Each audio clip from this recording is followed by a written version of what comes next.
My dear fellow citizens, I am speaking to you over the radio after a long time, and there are many things that I should like to talk about, for much has happened during this interval. But today I shall speak to you chiefly about our food situation. Even though I shall not give you much new information today, I should like to talk to you about our common problems because it is very necessary that there should be a close understanding between the people of this great country and the government they have elected. For many years, we have had to face tremendous difficulties in the matter of food. Food is, after all, a primary necessity, and if we fail in feeding our people adequately, we can make little progress in other directions. We had to import large quantities of food grains at enormous expense. We have struggled against famine and scarcity in many parts of the country. We have tried to the best of our ability to give relief by productive works, by authorizing agricultural loans, and by the distribution of free food when needed. In spite of our manifold difficulties, this seems to be a change for the better in the food situation. For the first time, we have large stocks of food grains. Prices have generally gone down except for those of the imported food grains. We have often been criticized for having a policy of control, but we are convinced that any relaxation at this stage will involve grave risks. In spite of criticism, we have continued to follow a general policy of control. Now is the time for all of us to cooperate in solving the food problem which has been a menace to us for many years. The solution may take some time, but we can go a long way towards it if we try hard enough. It is essential to produce more and prevent hoarding. Procurement must be made easy and prices must be kept down. There are many ways of increasing food production. More land can be brought under cultivation, more water can be supplied by irrigation or otherwise, and there can be more intensive cultivation.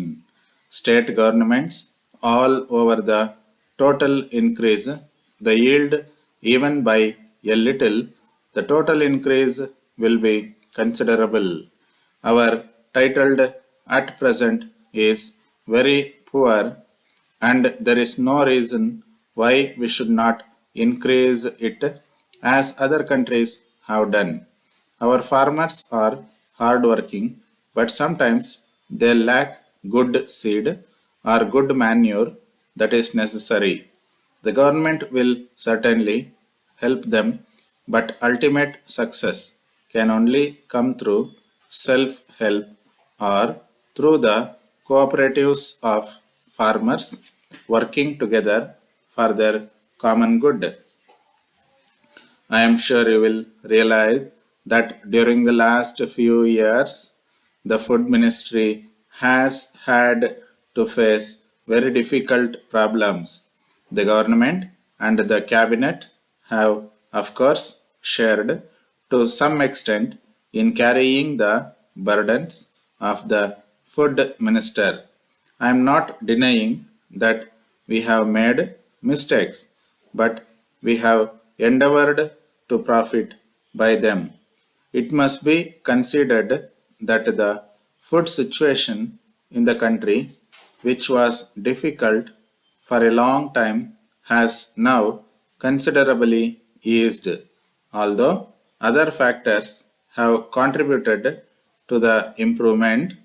I think we are justified in saying that the present favorable situation is to some extent the result of government policy also.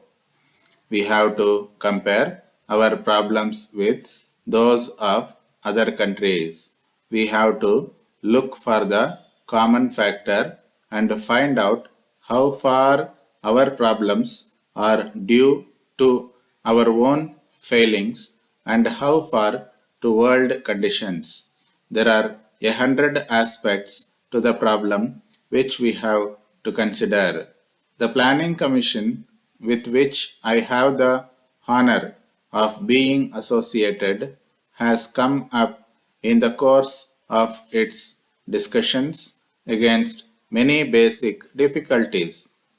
Before I conclude, may I offer you my grateful thanks for the innumerable messages of greeting and goodwill that came to me on my assumption of this high office. Messrs. Johnson and Company, Mahatma Gandhi Road, Bangalore. Dear Sirs, we are in receipt of your letter dated 25th ultimo, along with the invoice. With reference to the last consignment of clerks we received from you, we regret to inform you that repeated complaints have been made to us in regard to them. They appear to work in anything but a satisfactory manner, and only 20 out of the 500 have given satisfaction. The remainder we are returning by goods train today, and we trust that you can forward others of a more reliable character, as the whole matter is causing us considerable inconvenience. With regard to packing, we must ask you to make absolutely certain that all future consignments are carefully protected, as the cases of the last consignment suffered a good deal for want of sufficient packing. With reference to the suggestion as to new designs for cases, we have given consideration to the matter and request you to send a sample of the design number 6. This appears to us the most effective and most suitable to the face of the clerks. We are pleased to inform you that the Evershine sample sent by you seems to be a very reliable one, and at the same time a useful clock. One of our esteemed customers to whom we showed this sample was of the opinion that it completely surprised all other makes and offered to immediately place an order for 100 clocks if we pursue the matter. We shall let you have the firm orders within the next few days. In the meantime, will you please send 50 numbers of clocks of Evershine design at once as a trial order, and if sales prove satisfactory, we shall place further orders with you. Thanking you, yours faithfully.